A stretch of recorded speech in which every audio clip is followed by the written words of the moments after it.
അമൃത് Veni life quit presents daily news സായാഹ്ന വാർത്തകൾ powered by Pulimoottil silks KSFE in association with Joy Alukkas. ഇത്തവണ first അടിക്കില്ലേ നമ്മള്?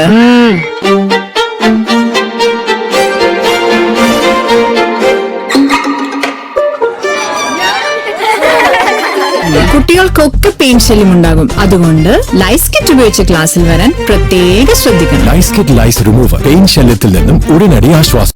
നമസ്കാരം, ഞാൻ ഡേസി ബിജു. ഡെയിലി ന്യൂസിന്റെ സായന വാർത്തകളിലേക്ക് സ്വാഗതം. ഇന്ന് മെയ് 27 ബുധനാഴ്ച. മാസപ്പടി കേസിൽ മുൻ മുഖ്യമന്ത്രിയും പ്രതിപക്ഷ നേതാവുമായ പിണറായി വിജയന്റെ വീട്ടിൽ എൻഫോഴ്സ്മെന്റ് ഡയറക്ടറേറ്റിന്റെ റെയ്ഡ്. പിണറായി വിജയന്റെ മകൾ വീണ വിജയനെ ചോദ്യം ചെയ്ത് മൊഴിയെടുത്തു. പിണറായി വിജയന്റെ കണ്ണൂരിലെ സ്വന്തം വീട്ടിലും തിരുവനന്തപുരത്തെ വാടക വീട്ടിലും മരുമകൻ മുഹമ്മദ് റിയാസിന്റെ കോഴിക്കോട് കോട്ടുളിയിലെ വീട്ടിലും മാസപ്പടി നൽകിയ കരിമണൽ കമ്പനിയായ CMRL ഓഫീസിലും MD ശശിധരൻ കർത്തയുടെ വീട്ടിലുമടക്കം 12 ഇടങ്ങളിലാണ് പരിശോധന. സംസ്ഥാന പോലീസിൽ അറിയിക്കാതെ കേന്ദ്രസേനയുമായി എത്തിയുള്ള റെയ്ഡ് CPM നേതൃത്വത്തെ ഞെട്ടിച്ചു. രാവിലെ 6:30 ആരംഭിച്ച പരിശോധനകളിൽ പുതുതായി ഒന്നും ലഭിച്ചില്ലെന്ന് എൻഫോഴ്സ്മെന്റ് ഉദ്യോഗസ്ഥർ. അറസ്റ്റ് ചെയ്യാനല്ല, രേഖകൾ കണ്ടെത്താനാണ് പരിശോധിച്ചതെന്നും എൻഫോഴ്സ്മെന്റ് ഡയറക്ടറേറ്റ് വൃത്തങ്ങൾ. കേസിൽ അന്വേഷണവും നടപടികളും തുടരാമെന്ന് കഴിഞ്ഞ ദിവസം ഹൈക്കോടതി ഉത്തരവിട്ടിരുന്നു. തിരുവനന്തപുരത്ത് പിണറായി വിജയന്റെ വസതിയിൽ റെയ്ഡ് പൂർത്തിയാക്കി മടങ്ങുകയായിരുന്ന ഉദ്യോഗസ്ഥരുടെ ടാക്സി കാറുകൾക്കു നേരെ CPM പ്രവർത്തകരുടെ ആക്രമണം. ഇഷ്ടിക, കുപ്പി തുടങ്ങിയവ എറിഞ്ഞ് വാഹനങ്ങളുടെ ചില്ല പ്രവർത്തകർ തകർത്തു. പരിശോധന പൂർത്തിയാക്കി പുറത്തുവന്ന എൻഫോഴ്സ്മെന്റ് ഉദ്യോഗസ്ഥരെ തടഞ്ഞും കൂക്കി വിളിച്ചും CPM പ്രവർത്തകർ. ഉദ്യോഗസ്ഥരെ സുരക്ഷിതരായി പുറത്തെത്തിക്കണമെന്ന് ഉദ്യോഗസ്ഥർ നേതാക്കളുമായി ചർച്ച നടത്തി. പിണറായി വിജയന്റെ തിരുവനന്തപുരത്തെയും കണ്ണൂരിലെയും വീടുകൾക്ക് മുന്നിൽ വഴിയടച്ച CPM പ്രവർത്തകരുടെ കുത്തിയിരിപ്പ് സമരം. റെയ്ഡിൽ പ്രതിഷേധിച്ച് എൻഫോഴ്സ്മെന്റ് ഡയറക്ടറേറ്റ് ആസ്ഥാനത്തേക്ക് CPM march. General secretary MA ബേബിയുടെ നേതൃത്വത്തിലാണ് മാർച്ച്.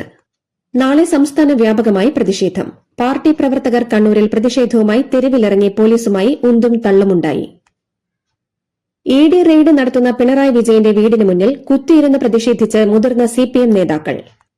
KK ജയചന്ദ്രൻ, മുൻ മന്ത്രി V Sivankutty, V Joy MLA, Anavoor Nagappan എന്നിവർ തിരുവനന്തപുരത്തും MV Jayarajan, P Jayarajan, KK Rajesh തുടങ്ങിയവർ കണ്ണൂരിലും നേതൃത്വം നൽകി. പ്രധാനമന്ത്രി നരേന്ദ്രമോദിക്കും മുഖ്യമന്ത്രി VD സതീശനുമെതിരെ മുദ്രാവാക്യം മുഴക്കിയാണ് പ്രതിഷേധം. തിരുവനന്തപുരത്ത് CPM പ്രവർത്തകർ കൂട്ടത്തോടെ പിണറായിയുടെ വീട്ടിലേക്ക് തള്ളിക്കയറാൻ ശ്രമിച്ചു. തടയാൻ ശ്രമിച്ച പോലീസിന്റെ ഹെൽമറ്റ് പ്രവർത്തകർ ഊരി കേന്ദ്രസേനയ്ക്ക് നേരെ എറിഞ്ഞു. വീടിനുള്ളിലേക്ക് കുപ്പികളും കല്ലുമെറിഞ്ഞു. സുരക്ഷ ഭേദിക്കാനുള്ള പ്രതിഷേധക്കാരുടെ ശ്രമം സംഘർഷത്തിനിടയാക്കി. പിന്നീട് മുതിർന്ന നേതാക്കളായ V ശിവൻകുട്ടി, കടകംപള്ളി സുരേന്ദ്രൻ അടക്കമുള്ള നേതാക്കൾ അനുനയിപ്പിച്ചു. ഒരു സേവനവും നൽകാതെ മാസപ്പടി കൈപ്പറ്റിയവർ അധികാരത്തിലിരിക്കുമ്പോഴാണ് പിണറായി വിജയനെതിരെ റെയ്ഡ് നടത്തുന്നതെന്ന് CPM general secretary MA baby. രാഷ്ട്രീയമായി എതിരായിട്ടുള്ള ഹീനമായ ആക്രമണമാണ് ഇതെന്നും ബേബി. വളഞ്ഞിട്ടടിച്ചോളൂ, സംഘപരിവാറിന് മുന്നിൽ കുമ്പിടില്ലെന്ന് മുൻ മന്ത്രി മുഹമ്മദ് റിയാസ്. മാസപ്പടി കള്ളപ്പണം കേസുകളിൽ ED റെയ്ഡ് തുടരുന്നതിനിടെ ഫേസ്ബുക്കിലൂടെയാണ് ഈ വിമർശനം. അവസാന ശ്വാസം വരെയും പോരാടുമെന്നും മുഹമ്മദ് റിയാസ് കുറിച്ചു. മതനിരപേക്ഷതയ്ക്ക് വേണ്ടി ജീവൻ പോയാലും പോരാടുമെന്ന് മുഹമ്മദ് റിയാസ്. റെയ്ഡ് പൂർത്തിയാക്കിയ ശേഷമാണ് പ്രതികരണം. മന്ത്രിസ്ഥാനം അടക്കമുള്ള അധികാരത്തിനു വേണ്ടിയല്ല CPMൽ പ്രവർത്തനം ആരംഭിച്ചതെന്നും റിയാസ് പറഞ്ഞു. മുൻ മുഖ്യമന്ത്രി പിണറായി വിജയന്റെയും മുൻ മന്ത്രി മുഹമ്മദ് റിയാസിന്റെയും വീടുകളിലെ ED റെയ്ഡ് രാഷ്ട്രീയ പകപോക്കലെന്ന് CPM സംസ്ഥാന സെക്രട്ടറി MV ഗോവിന്ദൻ. പിണറായിയെയും CPMനെയും അങ്ങനെ ദുർബലപ്പെടുത്താനാകില്ലെന്നും അദ്ദേഹം വാർത്താസമ്മേളനത്തിൽ പറഞ്ഞു.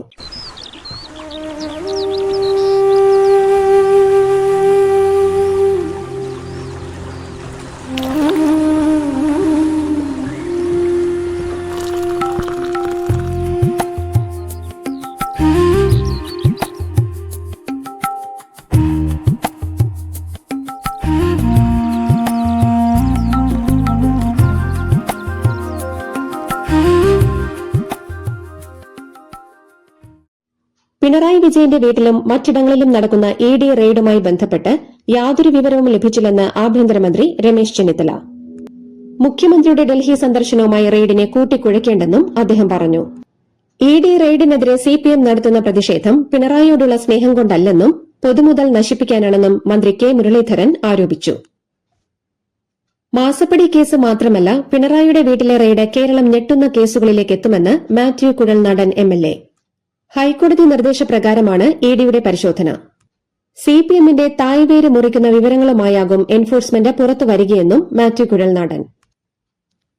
ബിജെപിയും കോൺഗ്രസും തമ്മിലുള്ള സംയുക്ത ഓപ്പറേഷനാണ് റെയ്ഡെന്ന് മുതിർന്ന സിപിഎം നേതാവ് പി ജയരാജൻ. പാർട്ടിക്കകത്തും പുറത്തും കലാപമുണ്ടാക്കാനുള്ള ഗൂഢനീക്കമെന്ന് പി ജയരാജൻ. വളഞ്ഞിട്ട് ആക്രമിക്കാനാണ് ഭാവമെങ്കിൽ ജീവൻ കൊടുത്തും സംരക്ഷിക്കുമെന്നാണ് കെ.യു. ജനീഷ് കുമാർ എംഎൽഎ പങ്കുവച്ച പോസ്റ്റ്. മുഖ്യമന്ത്രി വി.ഡി. സതീശൻ ഇന്നലെ പ്രധാനമന്ത്രിയെ കണ്ടു.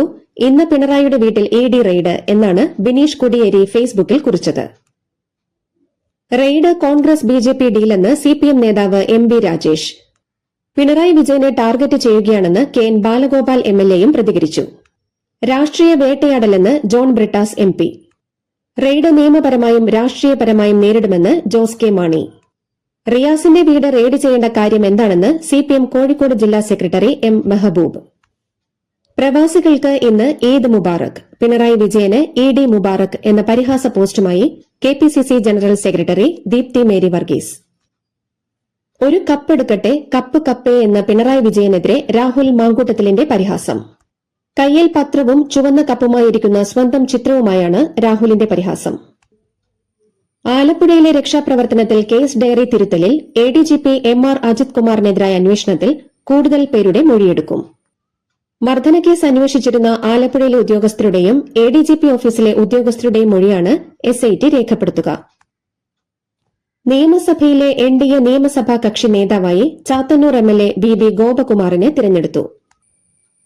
ബൈജൂസ് ലേണിംഗ് ആപ്പിന്റെ സ്ഥാപകൻ ബൈജു രവീന്ദ്രന് സിംഗപ്പൂരിൽ 6 മാസം തടവ് ശിക്ഷ.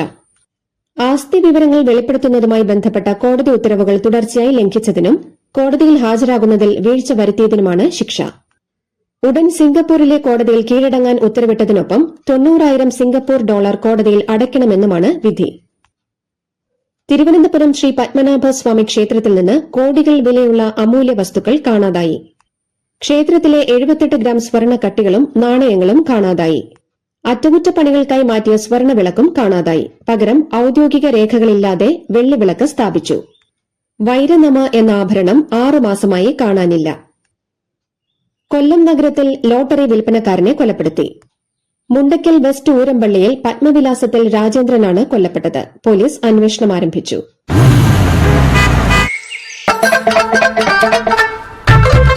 എല്ലാവർക്കും വന്നു ഡാൻഡ്രഫ് എന്തു ചെയ്യും ചേട്ടാ, പേടിക്കണ്ട ഇവിടുണ്ടല്ലോ ഡാൻഡ്രോക്കിറ്റിൻ ഓയിൽ, ഉടനടി മാറും താരൻ, ഉപയോഗിക്കൂ വേഗം. Amritveni ഡാൻഡ്രോക്വെറ്റ്, the ultimate dandruff solution. തിരഞ്ഞെടുപ്പ് കമ്മീഷന്റെ തീവ്ര വോട്ടർ പട്ടിക പരിഷ്കരണ നടപടി ശരിവച്ച് സുപ്രീംകോടതി. എസ്ഐആർ നടപടി കൃത്യവും സമഗ്രവുമായ വോട്ടർ പട്ടിക തയ്യാറാക്കുന്നതിനുള്ള പ്രധാന ചുവടുവയ്പ്പാണെന്ന് കോടതി നിരീക്ഷിച്ചു. ഈ നടപടി ഭരണഘടനാ വ്യവസ്ഥകളെ ലംഘിക്കുന്നില്ല. വോട്ടർ പട്ടികയിൽ നിന്ന് പേര് നീക്കം ചെയ്യുന്നത് ഒരാളുടെ പൌരത്വം നിശ്ചയിക്കുന്നതിനുള്ള മാനദണ്ഡമല്ലെന്നും കോടതി വ്യക്തമാക്കി. ഡി.കെ. ശിവകുമാർ കർണാടക മുഖ്യമന്ത്രിയാകും. ഈ ആഴ്ച സിദ്ധരാമയ്യ രാജി നൽകും. സതീഷ് ജർക്കിഹോളി കോൺഗ്രസ് സംസ്ഥാന അധ്യക്ഷനാകും. അതേസമയം സിദ്ധരാമയ്യയുടെ മകനെ മന്ത്രിയാക്കുമെന്നാണ് റിപ്പോർട്ടുകൾ. ഇന്ധന വിലക്കയറ്റം മൂലം എയർ ഇന്ത്യ ആഭ്യന്തര സർവീസുകളും വെട്ടിക്കുറയ്ക്കുന്നു. ജൂൺ, ജൂലൈ, ഓഗസ്റ്റ് മാസങ്ങളിലാണ് നിയന്ത്രണം. നേരത്തെ അന്താരാഷ്ട്ര സർവീസുകൾ വെട്ടിക്കുറച്ചിരുന്നു. പശ്ചിമബംഗാളിൽ തൃണമൂൽ കോൺഗ്രസിന്റെ 50 എംഎൽഎമാരും 20 എംപിമാരും ബിജെപിയിലേക്ക് വരാൻ തയ്യാറെന്ന് ബിജെപി എംപി സൌമിത്ര ഖാൻ. കേന്ദ്ര നേതൃത്വം പച്ചക്കൊടി കാണിച്ചാൽ പാർട്ടി മാറാൻ ഇവർ തയ്യാറെന്നും അദ്ദേഹം അവകാശപ്പെട്ടു. അഭിഷേക് ബാനർജിയെ പാപിയെന്ന് വിശേഷിപ്പിച്ച ബിജെപി എംപി പാപികൾക്ക് ശിക്ഷ ഉടൻ ലഭിക്കുമെന്നും ജയിലിൽ പോകേണ്ടിവരുമെന്നും പറഞ്ഞു.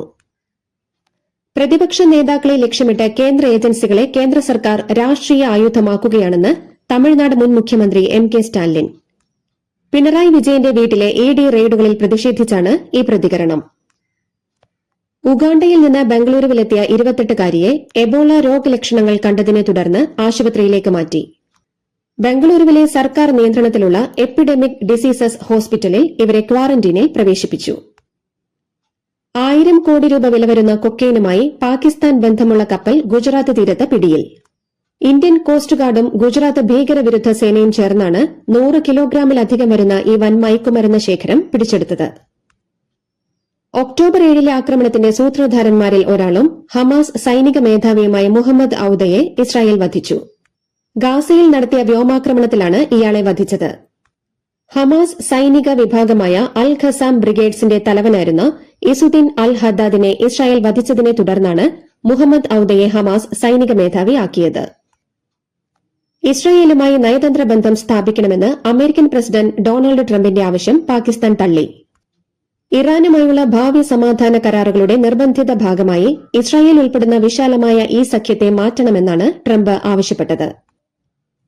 അമേരിക്കയിൽ പാക്കേജിംഗ് കമ്പനിയിലുണ്ടായ പൊട്ടിത്തെറിയിൽ 5 പേർ കൊല്ലപ്പെട്ടു, 8 പേരെ കാണാതായി. വാഷിംഗ്ടൺ സ്റ്റേറ്റിലെ ലോങ് വ്യൂവിലുള്ള നിപ്പോൺ ഡൈനാവേവ് പാക്കേജിംഗ് കമ്പനിയിലാണ് സ്ഫോടനമുണ്ടായത്. 165 രാജ്യങ്ങളിൽ നിന്നായി 18 ലക്ഷത്തോളം തീർത്ഥാടകർ പങ്കെടുത്ത ഹജ്ജ് കർമ്മത്തിലെ ഏറ്റവും പ്രധാന ചടങ്ങായ അറഫ സംഗമം പ്രാർത്ഥനാ നിർഭരമായി സമാപിച്ചു. കത്തുന്ന ചൂടിലും പ്രാർത്ഥനയുമായി എത്തിയ വിശ്വാസികൾക്ക് ഇത് ആത്മീയ ശുദ്ധീകരണത്തിനുള്ള അവസരമായി മാറി. IPL എലിമിനേറ്ററിൽ സൺറൈസേഴ്സ് ഹൈദരാബാദ് ഇന്ന് രാജസ്ഥാൻ റോയൽസിനെ നേരിടും. ന്യൂ ചണ്ഡീഗഡിൽ വൈകിട്ട് 7:30-ക്കാണ് കളി തുടങ്ങുക. ജയിക്കുന്നവർ രണ്ടാം ക്വാളിഫയറിൽ ഗുജറാത്ത് ടൈറ്റൻസിനെ നേരിടും. ഇതോടുകൂടി ഡെയിലി ന്യൂസിന്റെ ഇന്നത്തെ സായന വാർത്തകൾ സമാപിക്കുന്നു. ഡെയിലി ന്യൂസിന് വേണ്ടി വാർത്തകൾ വായിച്ചത് Daisy Biju. Daily news live .in വാർത്തകൾ വിരൽ തുമ്പിൽ.